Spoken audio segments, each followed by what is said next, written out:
Well, my father, is the star of my life, really. He himself have a really, really harsh life, growing up in the 20s, 30s in Cuba. He was selling papers on, how to say, newspaper on the street and so on. And it was a society marked with racism. He didn't have the chances that I had, so he made sure that I profit from the chances that he didn't have, so that I could have a better life myself. And so that's the whole plot of the whole movie, is these two sides of the story. My side, I wanted to do whatever I wanted to do with my life, and his side is, and no, you must do what is going to be good for your life.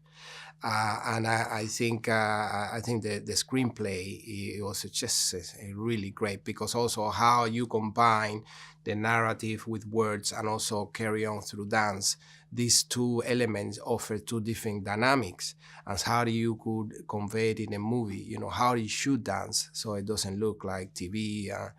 And so all that, I think, I could never hope for a better outcome than what it turned out to be.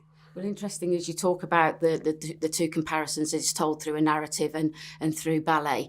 I just wondered whether, what for me watching the film, it just heightens a sense of emotion. It's raw, and I wondered whether you can explain to us the difference between the power of words, but actually the physical power of dance, and that kind of being able to display that raw emotion, how that is actually more powerful than the verbal language. Yeah, obviously, when you say "I love you," that's it. You said it. It's there in words, but there are so many ways through movies to say "I love you," and so it's what almost like you don't say, and that's the power of movement. It's all in silence and subject to interpretations.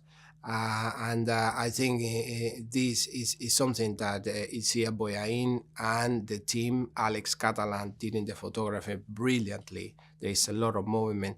There is a moment that the father is telling the story of the Acosta plantation, and then is telling how the slaves survive after many, many years in really harsh conditions, and that give marks even in the last name, that is being carried and passed on to us. And then he cut into the dance, and in that dance I was playing my dad, I was dancing my dad, and then the music of Alberto Iglesias, which is incredible.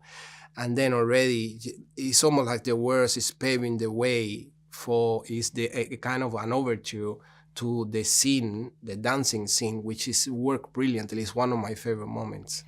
And actually playing your father, can you explain a little bit more about that, what that was like, having to kind of detach yourself from being you and then taking the perspective of your father? Because there's some kind of raw scenes, really, that you're having to play and emote. I know a lot of people don't realize, but for me, there was a lot of actors and a lot of people, but for me, it wasn't acting at all. I was living my life, and so I was in this trance when there is a topic, a dancing topic, that is called the beating, which is when I was playing my dad, I was beating the boy, but without touching them with the belt. And then to me, I was in a kind of trance. I was breaking down through the shoot, and I said to Izia, the director, I say, I cannot go through this again, because it was really draining, and also it just make me very sad. The whole thing, it was be traumatic, because my parents are not around, and I have a lot of regrets. Regrets that I have a family and they never met. Regrets that I done this movie, and so many other things that they were not around to witness, and so to remember them, it was very, very sad. And I think what the film does lovely, though, is that it's a tribute. It's your life story, but this is very much a tribute and an acknowledgement, really, to your father and to the sacrifice he gave because he wanted a better life for you.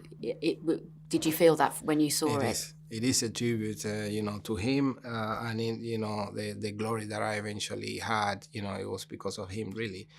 It's his glory, really, and. I think it's a great present for me to be able to have this, because my kids, my grandkids, one day will see it, and then we understand that side of the story that is also theirs. And A Love Letter to Cuba. The film is very much that. I think we see Cuba in the beauty, the light. Is that something else that you wanted to? As well is going back to the roots where everything started, and so I was able to go back to Cuba and leave a legacy now with my company and school.